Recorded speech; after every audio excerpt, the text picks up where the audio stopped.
এবার নিজস্ব প্রতিষ্ঠান খুললেন চিত্রনায়ক সাকিব খান আর বড় ছেলে আব্রাহাম খান জয়কে সমস্ত ব্যবসা নিজের নামে লিখে দিল। বিস্তারিত জানতে ভিডিওটি শেষ পর্যন্ত দেখুন। সম্প্রতি সংবাদ সম্মেলন করে সাকিব খান তার নতুন ব্যবসার পরিচিতি সকলকে জানিয়েছেন। রিমার্ক নামে তিনি ব্যবসায়িক প্রতিষ্ঠান খুলেছে আর এই রিমার্ক কোম্পানির পরিচালক হিসেবে সাকিব খান নিজেই কাজ করবেন।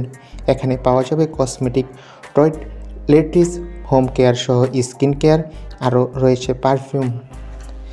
এই প্রতিষ্ঠানের ঘোষণার পরপরই অনেকেই বলছে এই প্রতিষ্ঠানের মালিক কে হবে, সাকিব খান নিজেই নাকি তার দুই ছেলে শেহজাদ খান বীর ও আব্রাহাম খান জয়।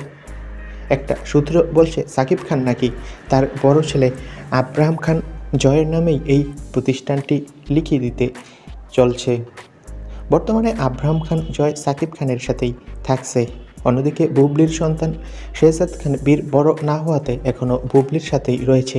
তো বন্ধুরা, যদি জয়ের নামে সত্যি সত্যি এই প্রতিষ্ঠানটি সাকিব লিখে দেয়, এই বিষয়ে তোমাদের মন্তব্য কী? কমেন্ট করে তোমাদের মূল্যবান মতামতটি জানিয়ে দাও। আর বাংলাদেশি তারকাদের সব আপডেট পেতে আমাদের চ্যানেলটি সাবস্ক্রাইব করে রাখো। সকলকে অসংখ্য ধন্যবাদ।